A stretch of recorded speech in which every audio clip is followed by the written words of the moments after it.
Hello, everyone. Welcome to our podcast today. I am here with my co hosts. Hello, my name is Ivy. I am Razina's co-host for today. Yeah, and I am your host, Salim Razina. And we are going to be talking about the wellness desk that UN has put for us.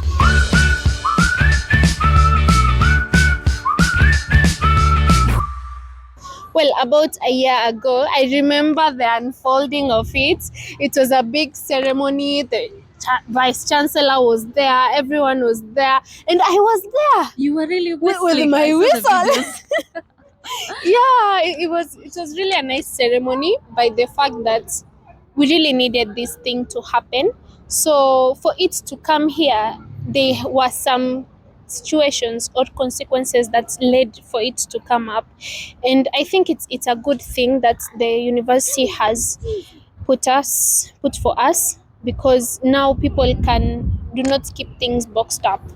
People can speak about their feelings and just live. Statistics we've had of students committing suicide because of their mental health issues, the statistics we've had of just people giving up, quitting school because of mental health issues are mind-boggling, to be honest. So the fact that this thing was actually established for students, that's absolutely amazing.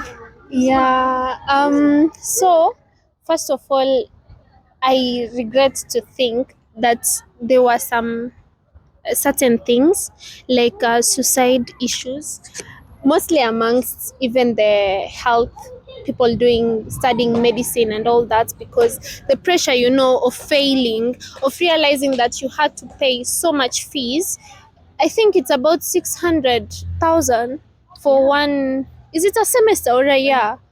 Yeah, I think Either way, it's it's it's really like expensive. 1.2 million for a year. So, and then you end up failing, and you're like, people are expecting me. People had to come together to kind of collect money for my studies, and then I fail. So, yeah, I think the wellness desk is good, and it's both for the staff and the students. Yeah, and I think mostly it was put there to combat GBV.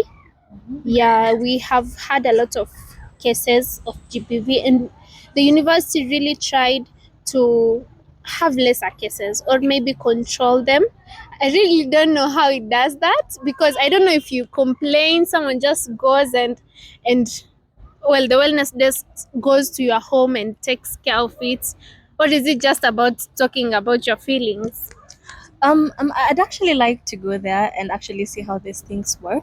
But I've worked with social workers before, and they need, first of all, if you go there, if it's just feelings you want, if you need somebody to talk to, the different types of mental health. So even GBV, sometimes it's physical violence, but we've had so many cases of people just having emotional violence being hurled at them from home, from their own classmates. So sometimes people just need to talk. People need to find out that, hey, I'm still loved by somebody cares about me. And I feel like that is something they actually do quite well. They talk to people, but I think if it requires something more than talking, if it requires police attention, for instance, I think it's something they maybe partner with them. To be honest, I'd really love to see how it actually gets unfolding.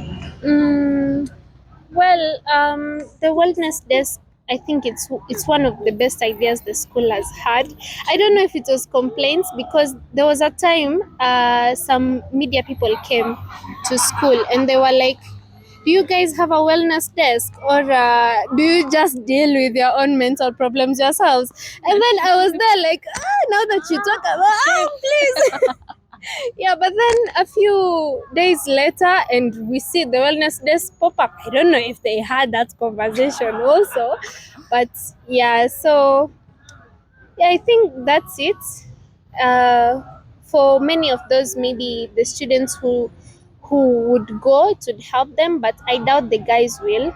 And they have a lot of pent up issues, like how they are men, how they are not even supposed to cry. That is actually You very can't, crazy. yeah, you can't even talk about your feeling as a man, because you're there like, how will people judge me? Will I look like a sissy girl, like a person who just runs around talking about their feelings? Is not manly enough, especially our men from the University of Nairobi. True.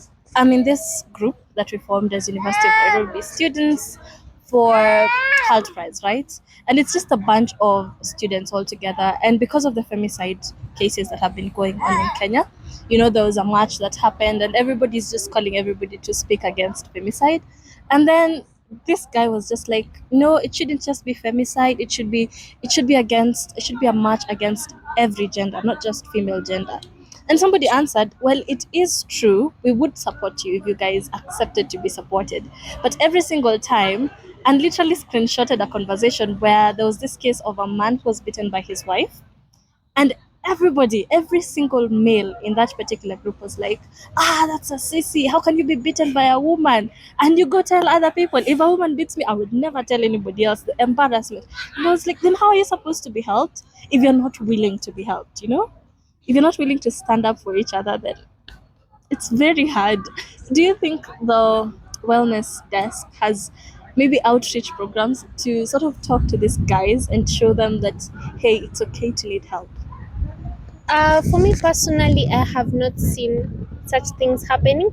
I think what the school might be doing wrong is the fact that they told people there's a wellness desk, but they're not kind of following up or pushing people to go, which I think guys need that. They need that extra push, by the way, because the men out here are experiencing a lot of things. Yeah, so As well as also saying what services they're offering. We know there's a wellness desk and it's mental health issues, but what exactly, they've not really put it out there for everybody. You actually have to go to find it out, and sometimes people just don't want to do that. Yeah, I think even the women don't really want to talk about what they're experiencing at home, because if maybe they don't even try to leave that situation of being abused mentally or physically. So for someone to really come up, they would have had to muster up a lot of courage, which may be commendable. Anyways, I think this is it for our discussion. This was our podcast, guys.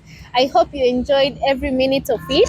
And I was your host again, Salim Razina, and with my beautiful, amazing co host with the wonderful voice. With the first smile. Ivy. I was Ivy. Nice to be with you. Yeah. Thanks for inviting me.